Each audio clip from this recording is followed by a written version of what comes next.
So a summary of these classes are, again, actors got to learn the lines. Actors got to strengthen the body, the voice, articulation, in order to handle the breaths, the thoughts, the actions.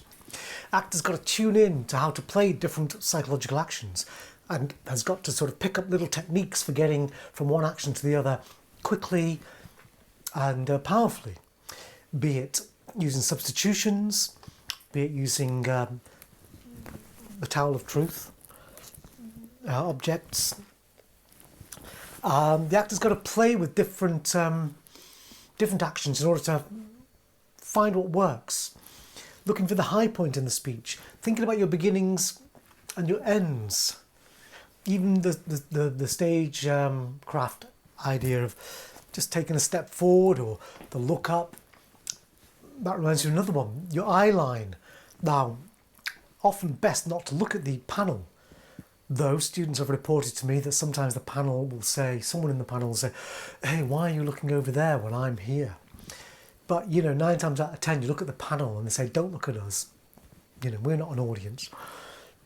So you'll often get a few idiots on the panel, but I would say unless they ask you to look at them, then just pitch it just to the side so that they can see your face. You don't want to be all like this, So just sort of to the side. Also, with the castings, try and avoid using chairs or sitting on the floor and things like that. Now, you could use them. There's nothing wrong with doing it. But in general, avoid it, because sitting down on the floor, using a chair, going next to the wall is always a sign of the actor wanting to absorb tension. I mean, you see it in rehearsals. You've got the actors who will lean against the radiators and the actors who will come into the middle of the space. And you can tell a great deal by that. If you are going to use the chair or are going to go down to the floor, then maybe only for a part of the process, like your opening action, or your closing, just one part.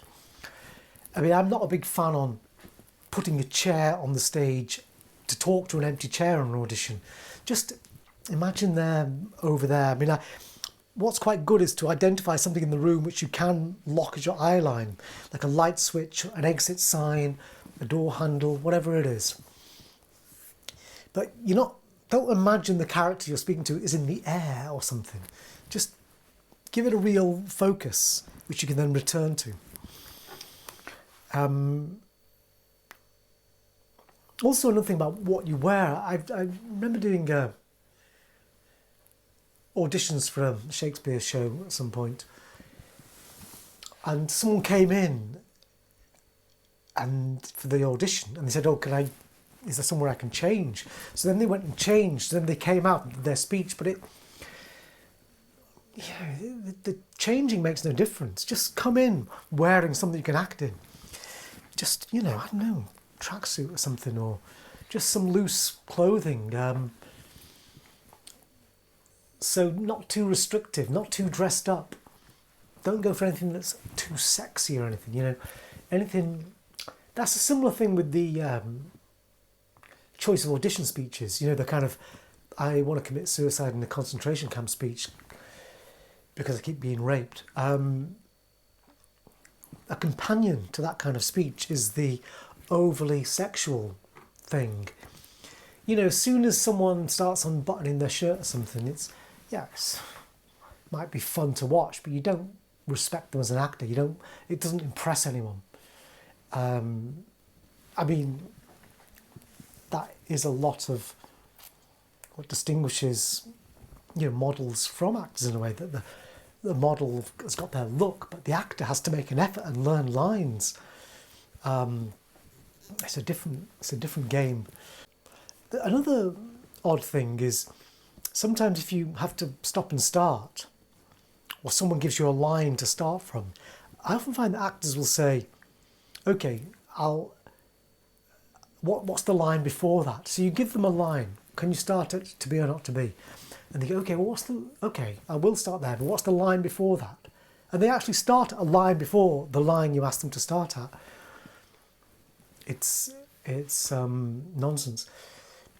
A similar thing happens with modern speeches, or when actors starting to fake improvise a modern speech, and all they do is add and yeah and well and hey well anyway to be or not to be, that's the question, and they just add some fluff before the speech begins.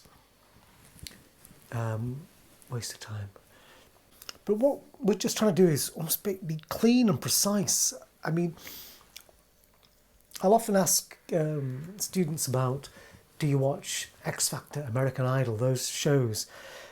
Because what's interesting about those shows is that if someone can sing, then the audience knows it, everyone knows it's good. And often that person isn't doing anything to support their singing other than the singing. And often when someone's a freak, a bad singer, they're the ones who've brought on a cape and a cane and a gimmick. And it might be amusing, but it's not respected. No one thinks it's good. What you'll often see in those shows as well is the ones that get through to the final rounds, you often aren't aware of them in the opening episodes of the show, because the episodes of the show, the first episodes, usually just show people you can mock and laugh at. And then there'll be one person who can sing well, but they've got a sympathy story. But most people, they're not being picked because their mum just died, or they're not being picked because they can unicycle while yodeling Stairway to Heaven. The job is actually quite straightforward. So a lot of what you do in acting training is trying to simplify everything. Trying to make you yourself accept who you are and then just share it, as it were. So there can be this fever when you first start to perform of wanting to add things to yourself to be interesting, to be good. But it's like in relationships, we're actually just wanting you to be genuine with your humour, your passion, But I find it is a difficult thing to be yourself. And you might argue, well, you get into acting not to be yourself, but good acting is being yourself. There is only you.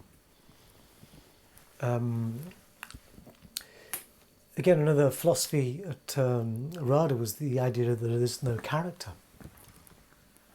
And if you like De Niro, you like De Niro.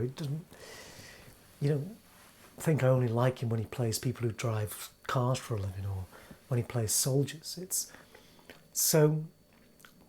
the person that we like. Like with your friends, you warm towards a certain person, and allotting them a characteristics is always like some kind of insult, or you're just measuring them relative to yourself or relative to someone else, which again is a sort of insult. So partly what we're doing is trying to simplify everything, and all the voice and body exercises are just so that we've got the power to speak in a way which is quite simple but articulate, and you can do 8 shows a week, etc.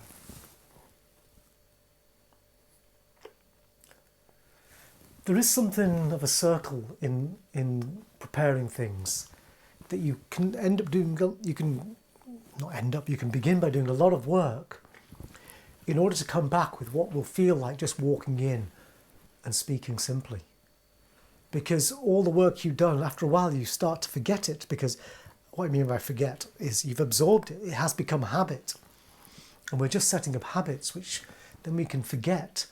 When you hang your keys up when you come in, you don't have to go, oh, I have a special place of putting them. You don't have to think about that. You've set up that special place and now it's just there. And that's a lot of thing with good acting. So after a while, once you've rehearsed something, you forget how it is you got there in many ways. And it is to look seamless. You know, good actors are often accused of just playing themselves. Well, that means they're good. It means the person talking about it doesn't know what they're talking about. Because remember, the audience, just like if you watch a football match, you might know that that player should have scored then, but you in the stands shouting that does not make you a footballing expert. Whereas as the actor, you are like the football player on the pitch. You're no longer the fan in the stands who knows all the answers. And there's a certain amount of grace to be had.